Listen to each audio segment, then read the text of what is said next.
Why do we need a parliament? In all democracies, an assembly of elected representatives exercises supreme political authority on behalf of the people. In India, such a national assembly of elected representatives is called parliament.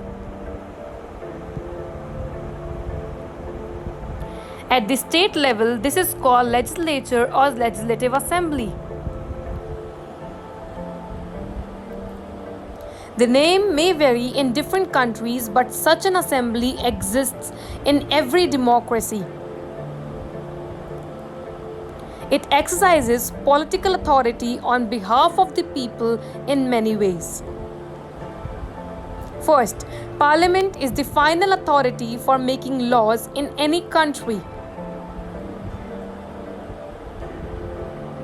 This task of lawmaking or legislation is so crucial that these assemblies are called legislatures. Parliaments all over the world can make new laws, change existing laws, or abolish existing laws and make new ones in their place.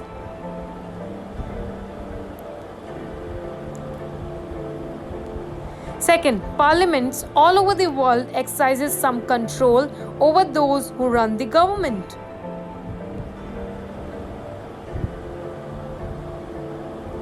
In some countries like India, this control is direct and full.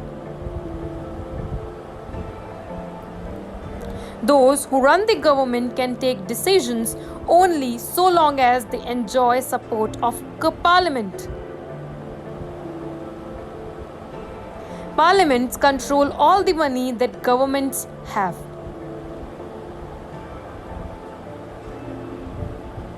In most countries, any of public money can be spent only when the parliament sanctions it.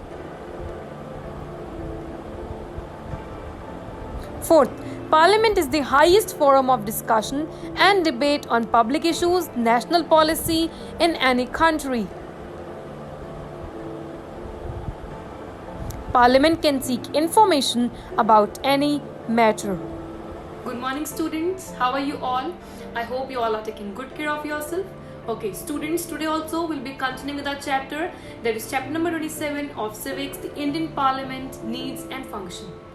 Students, I want to tell you that from now I'll be uploading the videos on my channel only, so there is no need to go to the description box. You have to comment the answers of the test directly on my channel. Also, students, if you have missed the video that has been uploaded on 10th of September, I'm providing you the link again in the description box of that video. If you have missed, you can just look upon that. Okay, so with that say, let's get started. Yes, students, so let's continue chapter number 27 of Civics, the Indian Parliament Need and Functions. We have left our previous lecture with these 5 points, and we were discussing why there is a need of Parliament. Parliament is the most important organ of democratic setup in India. There are 3 organs of government: legislative, executive and judiciary.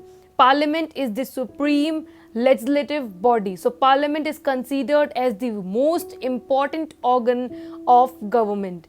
And it is important because it performs certain functions. First, second, third, fourth and fifth. These are the 5 main functions which are performed by Parliament.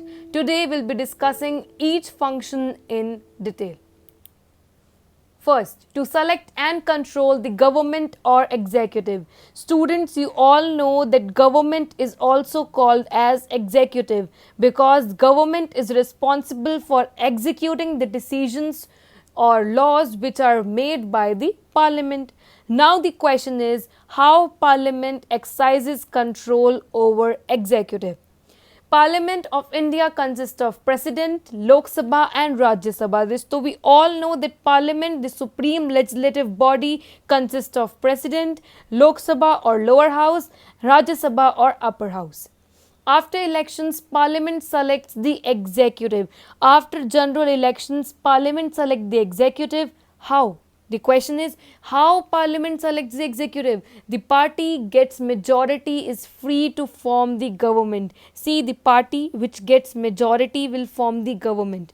We are having 543 constituencies or seats in Lok Sabha, है ना, out of which BJP alone is having 303 seats. I am telling you the figure of 2019. BJP alone is having 303 seats among 543 seats. Therefore, right now we are having the government of BJP and Prime Minister who is the leader of BJP, that is Narendra Modi. So once the government is formed, the next important task, the next important work is to exercise control over government. Government को उनकी duties, उनकी responsibilities, उनकी power बताना.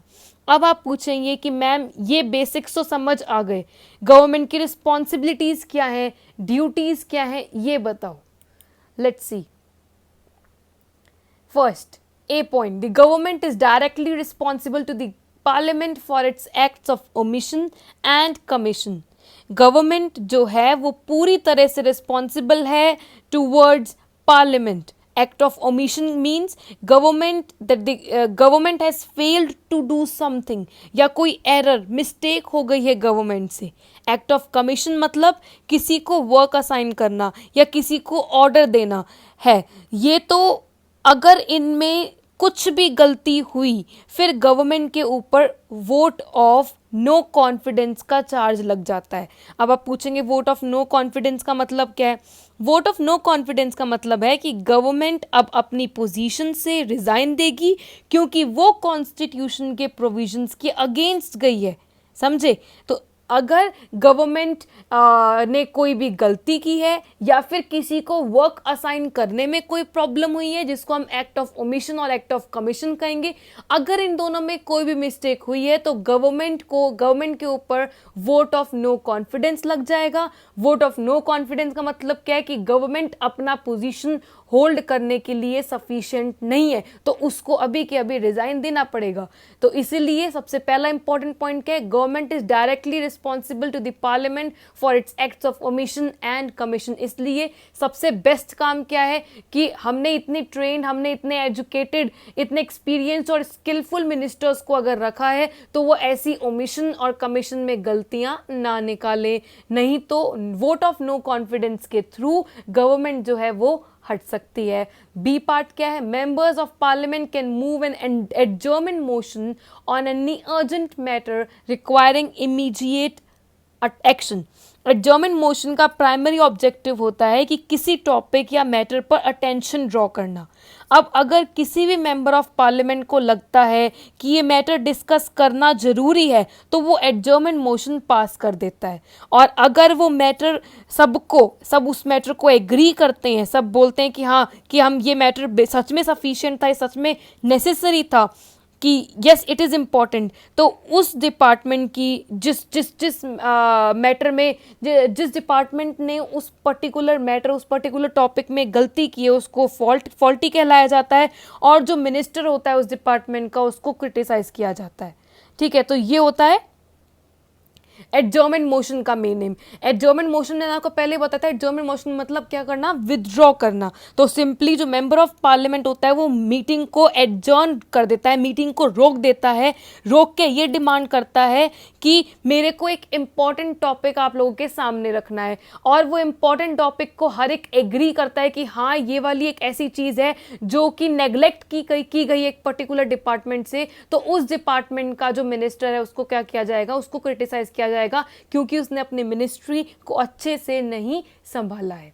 तो this is the second main thing कि अगर हम किसी भी डिपार्टमेंट में मिनिस्टर हैं तो हम उसको बहुत अच्छे संभालें, कोई भी गलती ना हो, क्योंकि मेंबर ऑफ पार्लियामेंट डायरेक्टली ये अपना वो रख के, अपना पॉइंट रख के कि ये वाले पर्टिकुलर डिपार्टमेंट में इस मिनिस्टर ने ये वाले मैटर को सॉल्व नहीं किया या वो इसमें नेग्लेक्ट कर रहा है, इसमें वो गलती कर रहा है, तो वो मीटिंग को एडजर्न करके इस पॉइंट को रखेगा. और अगर उस मेंबर की बात मानी गई तो जो मिनिस्टर इन चार्ज है उस डिपार्टमेंट का, उसको क्रिटिसाइज किया जाएगा.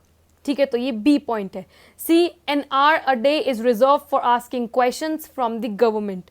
जब भी सेशंस होगा या मीटिंग होगी 1 आवर फिक्स कर दिया जाता है जिसको क्वेश्चन आवर कहते हैं, जहां member of parliament important matters को सामने रखते हैं। मेंबर कुछ भी पूछ सकते हैं, जैसे एडमिनिस्ट्रेशन के बारे में, तो उस मिनिस्टर को जो रिस्पॉन्सिबल होता है एडमिनिस्ट्रेशन के लिए वो आंसरेबल होगा, उसको उस चीज का आंसर देना पड़ेगा। तो कोई भी मीटिंग होती है, कोई भी सेशन होता है, 1 आवर जो स्टार्टिंग का जो 1 आवर होता है उसको फिक्स कर दिया जाता है जिसको हम क्वेश्चन आवर कहते हैं। इसमें कोई member of parliament question put up कर सकता है एडमिनिस्ट्रेशन के बारे में, फाइनेंस के बारे में, किसी भी चीज के बारे में, और जो उस पर्टिकुलर चीज के लिए रिस्पॉन्सिबल होता है जो मिनिस्टर, उसको उसका आंसर करना ही पड़ता है। So this is the question. अगर आपने मेरे से कुछ क्वेश्चन पूछोगे तो मुझे आपको आंसर देना ही पड़ेगा। सिमिलरली वहां पे भी ऐसा ही क्वेश्चन आवर होता है, 1 hour a day. D point, the parliament hold the strings of government tight। जो सैलरीज, अलाउंसेज और अदर फैसिलिटीज मिनिस्टर्स को मिलते हैं, जो मिलने वाली हैं उनको अलाउंसेज या सैलरीज या फैसिलिटीज, वो भी पार्लियामेंट ही डिसाइड करेगा। और अगर बजट में शॉर्टेज होगी तो मिनिस्टर्स की सैलरी पर भी अफेक्ट पड़ेगा। By doing this parliament holds the strings of government कि कितना मनी मिनिस्टर्स को दिया जाएगा और कितना मनी नहीं। तो पार्लियामेंट जो है बेसिकली सारे मिनिस्टर्स की जो सैलरीज, अलाउंसेस, फैसिलिटीज, उनको जो बेनिफिट्स मिलने वाले हैं वो सब पार्लियामेंट डिसाइड करता है। अगर बजट में कट होना है, बजट में शॉर्टेज है, बजट में इंक्रीमेंट होना है, तो वो जो उनकी सैलरीज वगैरह है वो भी उसी तरह से क्या होंगे, उस तरह से उनको दी जाएंगे। तो इस तरह से parliament hold the strings of government tight. समझ आ गया? ठीक है। So this is the first and the foremost function perform by parliament to select हमने कर लिया, किस तरह सेलेक्ट किया जाता है एग्जीक्यूटिव को, एंड कंट्रोल द गवर्नमेंट और एग्जीक्यूटिव, और किस तरह से उनके ऊपर एक्सरसाइज कर सकते हैं control. Second function is law making function. We have a complete chapter of this particular topic, chapter number 28, and now what we'll be doing, we'll be discussing this topic, this function in very brief format. ठीक है? First, it makes new laws and amends them if necessary. This तो we all know, Parliament makes new laws and change them if necessary. अगर need arise होती है तो उन laws को change भी किया जा सकता है, उन laws को amend भी किया जा सकता है। Second, it can enact laws on the subject of union lists, state list and concurrent list. जो important subjects होते हैं जैसे railways, foreign affairs, police, hospitals, medical, marriages, वो इस बहुत सारे सब्जेक्ट्स हैं, वो इन 3 लिस्ट में डिवाइड किए जाते हैं, that is union list, state list और कॉन्करेंट लिस्ट। अब इनके रिगार्डिंग लॉज भी पार्लियामेंट इनेक्ट कर सकता है। ये union list, state list, concurrent list, ये जब हम कल पढ़ेंगे इनको डिटेल में कि यूनियन लिस्ट क्या होती है, स्टेट लिस्ट क्या होती है, कॉन्करेंट लिस्ट क्या होती है। अभी के लिए सिर्फ इतना समझो, जो इंपॉर्टेंट सब्जेक्ट्स होते हैं कंट्री में, उनको इन 3 लिस्ट में डिवाइड किया जाता है, और जो बाकी बचे हुए सब्जेक्ट्स होते हैं उनको रेसिडुअरी लिस्ट में डिवाइड डालते हैं। ठीक है, वैसे ये 3 मेन लिस्ट होती है, इसमें सारे इंपॉर्टेंट सब्जेक्ट्स कवर कर लेती है। ठीक है, this topic will be doing in detail tomorrow.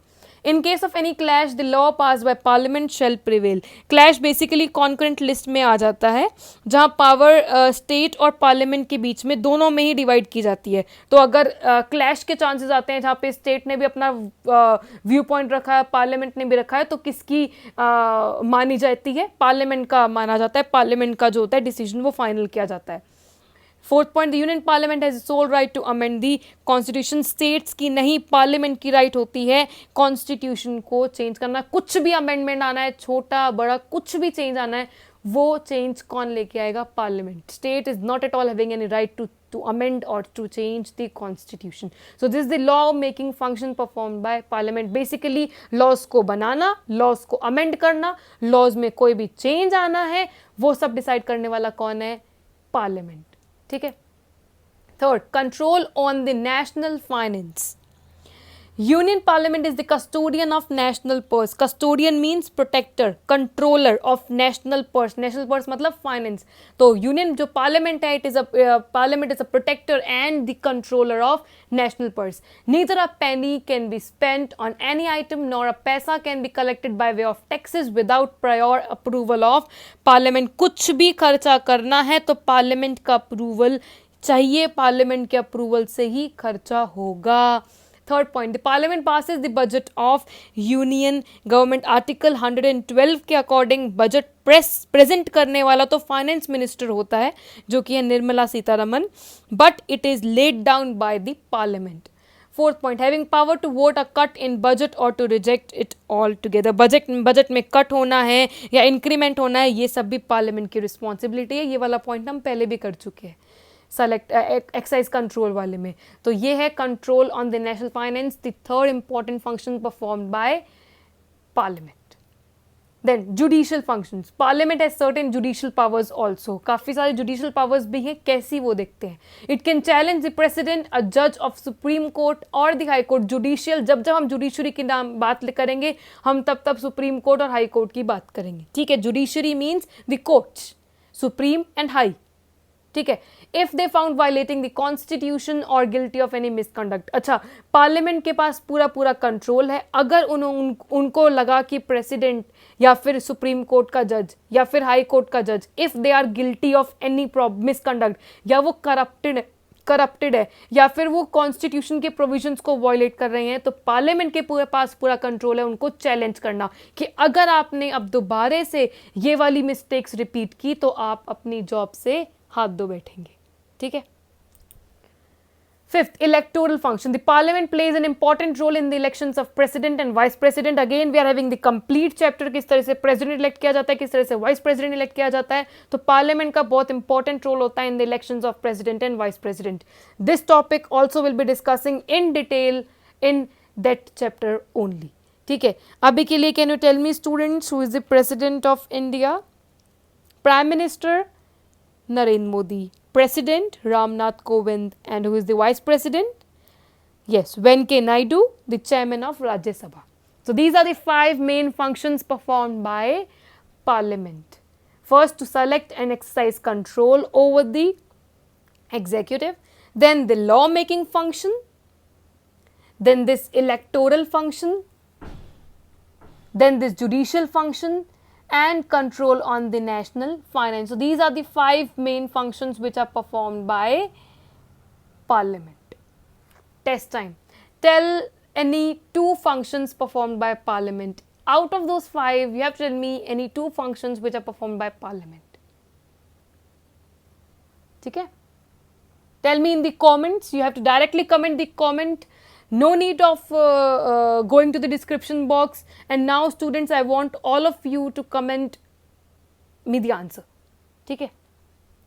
This is the answer key, exercise E, question number 3. How does the Parliament exercise control over executive? 4 points. We have already discussed these 4 points today only. So that's it for today. I hope you understood everything, and if you have any doubts or queries, feel free to ask me. Thank you and bye bye.